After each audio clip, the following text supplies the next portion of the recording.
तीन दिन के मानसून सत्र में कांग्रेस ने कानून व्यवस्था, बेरोजगारी, ड्रग्स, फसलों के हुए नुकसान का किसानों को मुआवजा देने, भ्रष्टाचार, अवैध खनन और ओवरलोडिंग, ओल्ड एज पेंशन, नए बीपीएल कार्ड बनाने समेत प्रदेश से जुड़े अन्य मुद्दों को सदन में उठाया, जिसका सरकार ने जवाब दिया।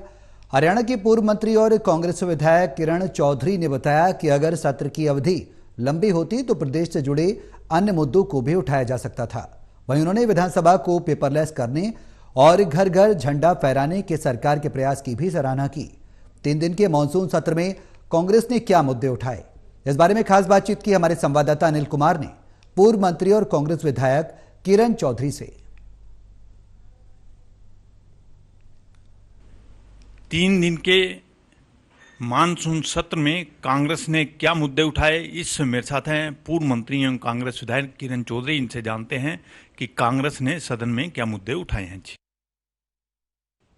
बहुत सारे। वैसे तो 3 दिन में आप समझ सकते हो कि मुद्दे इतने सारे हैं, सारे तो उठाए नहीं जा सकते, लेकिन इस बारी बहुत सारे मुद्दे हम लोगों ने उठाए, जिसके अंदर जो है आप देख रहे हैं ड्रग्स जो है उसके ऊपर ये मुद्दा उठाया गया कि आज के दिन जो बेरोजगारी इतनी चरम सीमा के ऊपर है, तो नौजवान बच्चे जो हैं पूरी तरह से फ्रस्ट्रेट हो गए हैं। पंजाब का तो यूथ था वो खराब हो ही चुका था, हमारे सिरसा ज़िले तक भी जो है ये ड्रग्स का प्रॉब्लम काफ़ी था।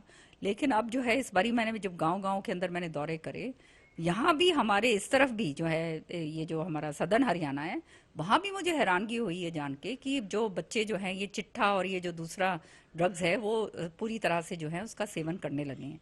इसका मतलब ये है कि आने वाली हमारी जो नस्ल है वो पूरी खराब हो जाएगी, और वो केवल इसलिए कि वो फ्रस्ट्रेशन के कारण कि उनको कोई आउटलेट नहीं मिल रहा है और ये गलत काम के अंदर जो है ये इस तरह से धंसते जा रहे हैं। तो ड्रग्स का एक बहुत ज़बरदस्त मेनस है और इसके ऊपर सरकार को बहुत तेज़ी से अंकुश लगाना होगा। साथ में जो है इतनी ज़बरदस्त पानी बरसात की इस बारी हुई है, पानी की निकासी 1500 एकड़ ज़मीन जो है हमारे ज़िले के अंदर, भिवानी, दादरी और इसमें सारे ज़िलों के अंदर खराब हुई है, फसल खराबा हुआ है। तो उसके ऊपर जो है ये आवाज़ मैंने उठाई कि आप जो है उसका मुआवजा फटाफट दीजिए। 2020-21 का मुआवजा जो है कॉम्पनसेशन का जो है ये कंपनियां जो देती हैं, हमारी कंपनी है AIC एक कंपनी है, वो जो है 6 गांव ऐसे हैं मेरे हल्के के अंदर जहां पे अभी तक कॉम्पनसेशन दिया ही नहीं। आज उसका प्रश्न लगा हुआ था और उस प्रश्न के अंदर मैंने माननीय मुख्यमंत्री कह रही हूँ, मैंने मंत्री जी से पूछा, मैंने कहा इन 6 को तो दिया नहीं है, कहते हैं कि उन्होंने क्लेम ही नहीं करा। अब पूरा का पूरा सरकार ने डिक्लेयर करा हुआ है कि खराबा है 31% से लेकर 57%, ये सरकार का डिक्लेयर करा हुआ खराबा है। और क्रॉप कटिंग के दौरान ये कंपनियां जो कहती हैं कि कोई खराबा नहीं है, तो कितना ज़बरदस्त धांधलेबाजी हो रही है आप देख सकते हैं। और किसान जो हैं धरना स्थल पे बैठे हुए हैं, किसान हाय तौबा कर रहे हैं पूरे के पूरे भिवानी जिले में, दादरी जिले में, सारे की सारी जगह, हिसार में पूरे बैठे हुए हैं धरने पे, और ये कहते हैं कि ये नहीं हुआ है। इसी तरह से 2020 की बात मैं बता रही हूँ, इन्होंने सूखाग्रस्त जिले 2 घोषित करे थे, बहुत ज़बरदस्त सूखा पड़ा था उस समय, और उस सूखे के अंदर हिसार और भिवानी को 2 जिलों को सूखाग्रस्त घोषित करा गया था। हिसार के अंदर तो पैसा डाल दिया, लेकिन वो पैसा भी हिसार वालों को भी नहीं मिला है, भिवानी को उससे बिल्कुल वंचित रख दिया। तो भिवानी के साथ तो इतनी ज़बरदस्त जो है नाइंसाफ़ी मैं समझती हूँ हो रही है कि ये बात मैंने सदन के अंदर इस चीज़ को उठाई। भ्रष्टाचार जो है आज के दिन जो है आप जानते हो ये भी एक मुद्दा था, कितनी चरम सीमा के ऊपर पहुंचा हुआ है। माइनिंग का जो था किस तरह से देखो वो DSP तक को कुचल के डाल दिया, और ये माइनिंग का और ये ओवरलोडिंग का तो इतना बुरा हाल है कि पूछो ही मत। जितना जो है सारा का सारा सिस्टम जो है पूरा का पूरा जो है ये नीचे से लेकर ऊपर तक जो है खराब पड़ा हुआ है। लॉ एंड ऑर्डर जो है वो पूरी तरह से जो है चरमरा चुका है, उसका भी उठाया। ओल्ड एज पेंशन एक ऐसी चीज़ है जो हमारे बूढ़े बुजुर्गों को एक मान सम्मान दे जो है भत्ता दिया जाता था, अब वो भी ज़बरदस्त तरीके से काटी जा रही है। उसका जो है 1,80,000 कर दिया है, तो जिसका 1,80,000 से सालाना जिसकी इनकम है, तो इसका मतलब ये है कि उसकी कट जाएगी। अब 1,80,000 तो आप समझ सकते हो कुछ भी नहीं है। और दूसरी बात यह है, बूढ़े बुजुर्गों को पेंशन इसलिए दी जाती थी कि उनका जो है मान सम्मान रहे। किसी का लड़का है भैया, उसकी आमदनी होगी, वो नहीं अपने बाप को देता, किसी की माँ है उसको नहीं देता, तो वो कम से कम थोड़ा बहुत जो उनके पास होता था वो काम चला लेते थे। दूसरी बात ऐसे है कि कई ऐसे परिवार हैं जो सारे के सारे वो पेंशन के ऊपर निर्धारित हैं, पेंशन से जो है उनकी दिन की रोटी, 2 टाइम की रोटी जो है वो पकती है। तो इस तरह से ये जो हो रहा है, बीपीएल कार्ड्स का जो है, मैंने ये बात उठाई कि कोई नया जो है इस तरह से नहीं लिए जा रहे, कोई नए बीपीएल कार्ड नहीं बन रहे हैं, और जो प्लॉट्स थे, जो एससी एसटी कैटेगरी के जो प्लॉट्स देने थे, वो सारे के सारे बंद पड़े हुए हैं। तो ये मुद्दे ही मुद्दे हैं, इतने जबरदस्त मुद्दे हैं। मैडम, आपने जो सदन में मुद्दे उठाए हैं, आपने कहा काफ़ी गंभीर मुद्दे उठाए हैं और सरकार कोई काम नहीं कर पाई जिस वजह से किसानों को भी मुआवजा नहीं मिला।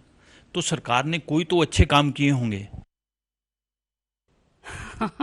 हाँ, ये जो है पेपरलेस कर दी विधानसभा। मैंने कल भी कहा था कि ये हमारे स्पीकर साहब को बहुत बहुत बधाई देती हूँ इसके लिए। मेरे को एक बहुत अच्छी चीज़ लगी कि राष्ट्रगान के साथ जो है, जो शुरुआत करी, क्योंकि राष्ट्रगान जब गाया जाता है तो जो है ना, पूरी उमंग के साथ सारा खून जो है उसके अंदर जोश भर दिया जाता है, और ये हमारे देश की मान सम्मान का प्रतीक है। और मैं समझती हूँ ये हर एक आदमी को इसका जो है गान करना चाहिए। और ये जिससे शुरुआत इस बारी करी है और वंदे मातरम से जो खत्म करा है, ये बहुत ही अच्छा स्टेप जो है लिया गया है। अमृत महोत्सव मना रहे हैं, प्रचार किया जा रहा है कि झंडा फहराया जाए, हर घर में झंडा, तो इसको आप कैसे देखते हो? 75 साल हो गए हैं हमारे आज़ादी को, और आज़ादी के लिए बहुत ज़बरदस्त कुर्बानियाँ जो हैं हमारे पूर्वजों ने दी हैं। इस देश के पता नहीं सैकड़ों इतने ऐसे लोग थे जिनके नाम और निशान नहीं हैं, जो बड़े बड़े नेता हैं उनके अलावा। तो ये जो है आज के दिन, हमारी जो नौजवान जो पीढ़ी है, मैंने देखा है वो इस चीज़ को भूलती जा रही थी। तो ये जिस तरह से ये पूरा तिरंगा का ये जो दोबारा से मान सम्मान की बात कही जा रही है, ये अच्छी बात है।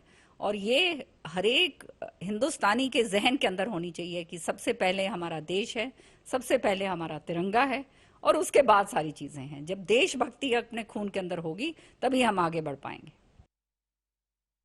3 दिन जो सत्र चला है, क्या समय पूरा विपक्ष को मिल पाया है या अभी भी प्रदेश से जुड़े मुद्दे रह गए हैं?